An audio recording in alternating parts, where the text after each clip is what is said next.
మీ సాహసానికి జోహార్. అది ఓకే, మీ సాహసానికి జోహార్ అండి. రాత్రి అంతా మేడం గారు నిద్రకోలేదండి. అదే మీకు వండుతానని తెలుసు కానీ మరీ లెక్కలు మనకంటే కొంచెం అడ్వాన్స్ ఉంటారు కదా, కొంచెం డెప్త్కి వెళ్తారు. మనం ఒక లేబర్కి వెళ్తే ఇంకా దీంట్లోకి వస్తుంది. ఇది కృష్ణాకు పోతుంది. ఈ వాటర్ విజయవాడకు వస్తుందండి. అంటే మనకి ముందు 3 అరెస్ట్ చేసుకుంటే విజయవాడకి వాటర్ క్లోజ్ అయిపోతుంది. ఇంకా ఇది అరెస్ట్ చేస్తానే విజయవాడ వాటర్ తగ్గుతుంది. 3 బ్రీచెస్ ఇక్కడ ఏర్పడిన బ్రీచెస్ పనులన్నీ కూడా చాలా దగ్గరుండి చూసుకోమని నారా చంద్రబాబు నాయుడు గారి ఆదేశాల మేరకు ఇరిగేషన్ మినిస్టర్ గారు నిమ్మల రామానాయుడు గారు గత 3 రోజులుగా రాత్రి పగలు ఇక్కడే ఉండి ఎట్టి పరిస్థితుల్లోనే ఈ వాటర్ ఫ్లోని ఆపాలి, వాటర్ ఫ్లోని అరికట్టాలి, ఇక్కడ అరికడితేనే కానీ అక్కడ విజయవాడకు వచ్చే ఆ ముంపు అన్నది తగ్గదు అనే ఉద్దేశంతో నిద్రాహారాలు మాని నాయకుడి తాలూకా ఆదేశాల మేరకు ఇల్లు వాకిలి వదిలి ఇదే గట్టు మీద నిద్రాహారాలు మానున్న నిమ్మల రామానాయుడు గారికి ప్రత్యేకంగా నేను ఆంధ్రప్రదేశ్ ప్రజలందరి తరపున డిజాస్టర్ మేనేజ్మెంట్ తరపున ధన్యవాదాలు, నమస్కారాలు తెలియజేసుకోవాలి. ఎందుకంటే నేను ఇక్కడికి వచ్చాను, ఒకసారి చూద్దాము అసలు బుడమేరు విషయం ఎలా ఉంది ఏంటనే చూద్దామని చెప్పి ఈరోజు ఇక్కడికి రావటమే చాలా కష్టం వచ్చి ఇక్కడికి ప్రయాసం వచ్చి ఇక్కడ రావడం జరిగింది. ఇక్కడికి వచ్చిన తర్వాత ఇక్కడ వర్క్ చూస్తూ ఉంటే అసలు నిజంగా ఇలాంటి వర్క్ ఉన్న చోటకి జగన్మోహన్ రెడ్డిని ఒక్కసారి ఇక్కడ తీసుకురావాలి. ఎందుకంటే బుడమేరు అంటే ఒక నది, బుడమేరు గేట్లు ఎత్తాడు, బుడమేరు అంటే ఏంటో కూడా తెలియని వ్యక్తి సీఎం అయిపోయి 5 సంవత్సరాలు ప్రజల తాలూకా కష్ట నష్టాలని పక్కన పెట్టి సుమారుగా 5 సంవత్సరాలు కూడా తన లాభాపేక్ష గురించి పరిపాలించిన వ్యక్తి ఈరోజు బయటకు వచ్చి నోటికొచ్చినట్టు మాట్లాడుతూ ఉంటే మళ్ళీ పైగా ప్రజలందరినీ భయభ్రాంతులకు గురి చేయడం. ఏదో బుడమేరు లెవెల్ పెరిగిపోయింది, మళ్ళీ వాటర్ అంతా కూడా విజయవాడ మీదకి వచ్చేస్తుందట, ఇలాగంటే అలాగంటే అని సాక్షిలోని నోటుకొచ్చినట్టు రాయటం. అసలు ఈ వాస్తవ పరిస్థితులు తెలుసుకోవాలి, వాస్తవ పరిస్థితులు ప్రజలకు తెలియజెప్పాలనే ఉద్దేశంతో ఈరోజు నేను రామానాయుడు గారి ఆధ్వర్యంలో ఇక్కడికి రావడం జరిగింది. ఇక్కడికి వచ్చిన తర్వాత ఆల్రెడీ 3 ఇక్కడ చాలా ఈ బ్రీచెస్ వేయడం కూడా చాలా కష్టం, కట్టడం చేయడం కూడా చాలా కష్టం.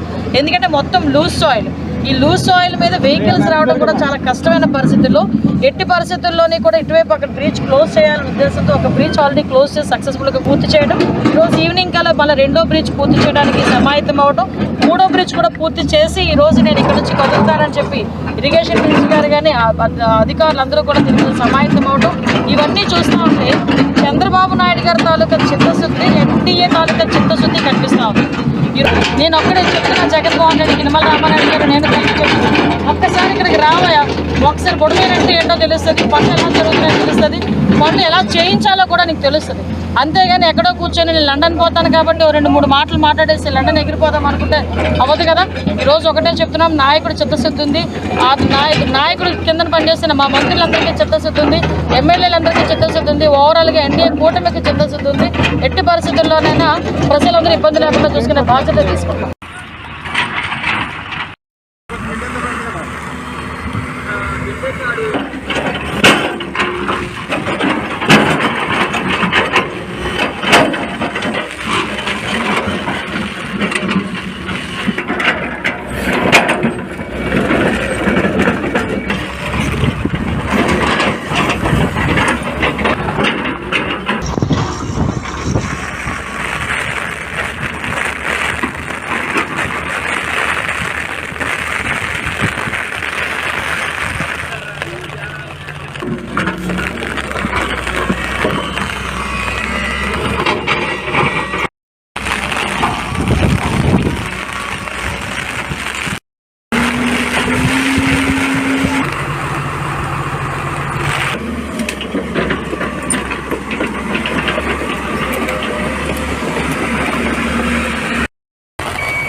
బుడమేరుకి ఏదైతే ఇటు లెఫ్ట్ బండి మీద 3 ఏదైతే బ్రీచెస్ 200 మీటర్ల పైబడి ఏదైతే పడ్డాయో, అదేవిధంగా అటు రైట్ బండి మీద 7 బ్రీచెస్ ఏదైతే పడ్డాయో, అదేవిధంగా ఏదైతే పులివాగు దగ్గర 3 బ్రీచెస్ ఏదైతే పడ్డాయో, మరి వెంటనే అందులో కూడా ప్రత్యేకించి ఈ లెఫ్ట్ బండి మీద ఉన్నటువంటి ఆ 200 మీటర్ల 3 బ్రీచెస్ని ఆ గండ్లను పూడిస్తేనే ఆ యొక్క సింగినగర్కి కానీ ఆ విజయవాడ పట్టణంలో ఉన్నటువంటి వరద ఉధృతిని తగ్గించవచ్చు. ఎన్ని సహాయ సహకారాలు చేసినా కూడా, బాధ్యతలు తీసుకుని మనం పని చేసినా కూడా ఈ గండ్లు పూడ్చకపోతే ఆ యొక్క సింగినగర్ కానీ ఆ యొక్క విజయవాడ పట్టణ ప్రజలకు కానీ ఉపశమనం ఇవ్వలేము అనేటువంటి ఉద్దేశంతో చంద్రబాబు నాయుడు గారు ఎప్పటికప్పుడు ఈ యొక్క గండ్లను పూడ్చడమే ధ్యేయంగా లక్ష్యంగా మాకు మానిటరింగ్ చేస్తూ, అదేవిధంగా నారా లోకేష్ బాబు గారు కూడా స్వయంగా ఈ గండ్ల దగ్గరికి వచ్చి ఆయన కూడా సూచనలు ఇవ్వడమే కాదు, ఏదైతే ఏజెన్సీలను కూడా ఎన్ని కావాలితే అంతమందిని పెట్టుకుని